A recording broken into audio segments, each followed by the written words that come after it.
In old times, when wishing still helped one, there lived a king whose daughters were all beautiful, but the youngest was so beautiful that the sun itself, which has seen so much, was astonished whenever it shone in her face.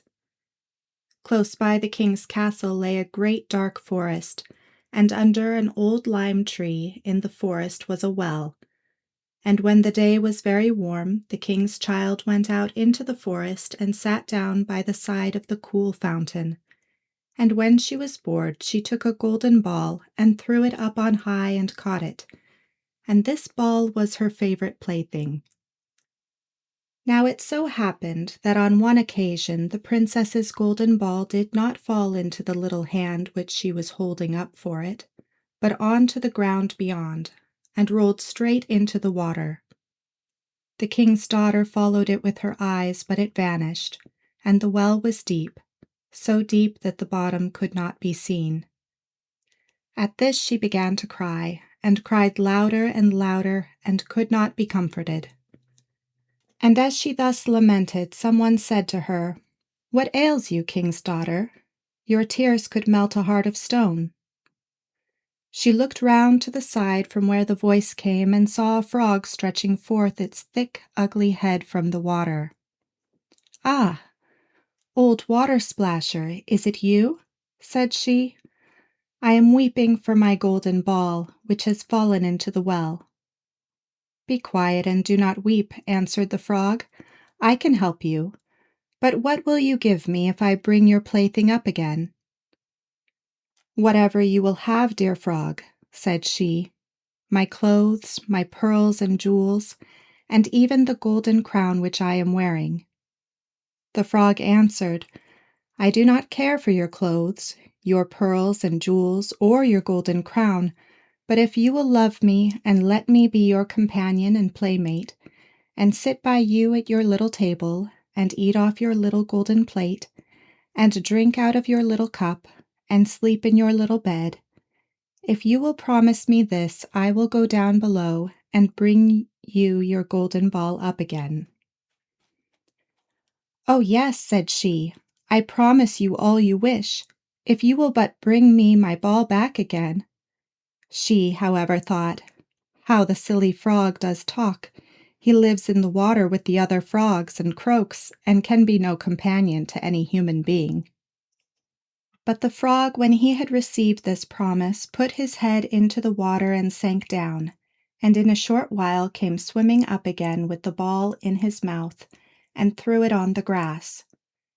The king's daughter was delighted to see her pretty plaything once more, and picked it up and ran away with it. "Wait, wait," said the frog. "Take me with you. I can't run as you can." But what did it avail him to scream his croak, croak after her as loudly as he could? She did not listen to it, but ran home and soon forgot the poor frog, who was forced to go back into his well again.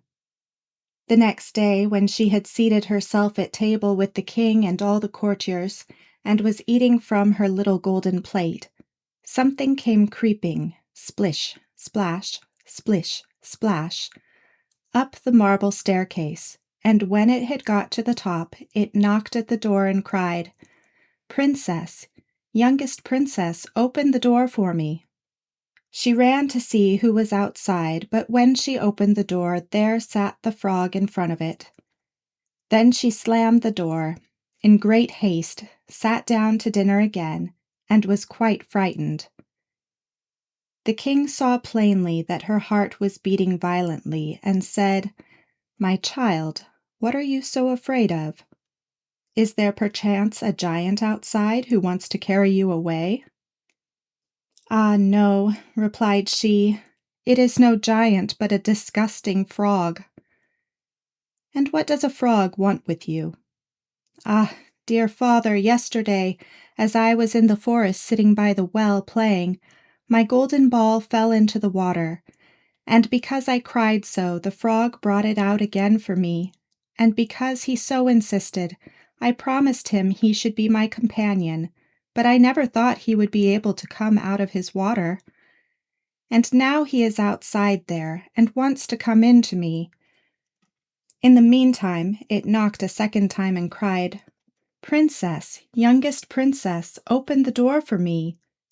Do you not know what you said to me yesterday by the cool waters of the fountain? Princess, youngest princess, open the door for me." Then said the king, "That which you have promised you must perform. Go and let him in." She went and opened the door, and the frog hopped in and followed her, step by step, to her chair. There he sat and cried, "Lift me up beside you." She delayed until at last the king commanded her to do it. When the frog was once on the chair, he wanted to be on the table, and when he was on the table, he said, "Now push your little golden plate nearer to me, that we may eat together." She did this, but it was easy to see that she did not do it willingly. The frog enjoyed what he ate, but almost every mouthful she took choked her. At length he said, "I have eaten and am satisfied. Now I am tired.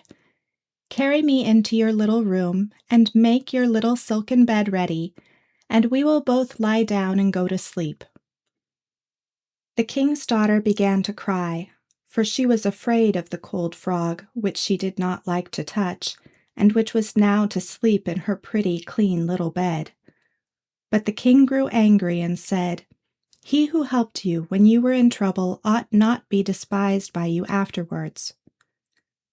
So she took hold of the frog with 2 fingers, carried him upstairs, and put him in a corner. But when she was in bed, he crept to her and said, "I am tired. I want to sleep as well as you. Lift me up, or I will tell your father." Then she was terribly angry, and took him up and threw him with all her might against the wall. "Now you will be quiet, odious frog," said she. But when he fell down, he was no frog, but a king's son with beautiful, kind eyes. And it came to pass that, with her father's consent, he became her dear companion and husband. He told her how he had been bewitched by a wicked witch, and how no one could have delivered him from the well but herself, and that tomorrow they would go together into his kingdom. Then they went to sleep, and the next morning when the sun awoke them, a carriage came driving up with 8 white horses, which had white ostrich feathers on their heads, and were harnessed with golden chains, and behind stood the young king's servant, Faithful Henry. Faithful Henry had been so unhappy when his master had changed into a frog that he had caused 3 iron bands to be laid round his heart, lest it should burst with grief and sadness. The carriage was to conduct the young king into his kingdom. Faithful Henry helped them both in, and placed himself behind again, and was full of joy because of this deliverance. And when they had driven a part of the way, the king's son heard cracking behind him as if something had broken. So he turned round and cried, "Henry, the carriage is breaking." "No, master, it is not the carriage. It is a band from my heart, which was put there in my great pain when you were a frog and imprisoned in the well." Again and once again, while they were on their way, something cracked, and each time the king's son thought the carriage was breaking. But it was only the bands which were springing from the heart of Faithful Henry, because his master was set free and was happy.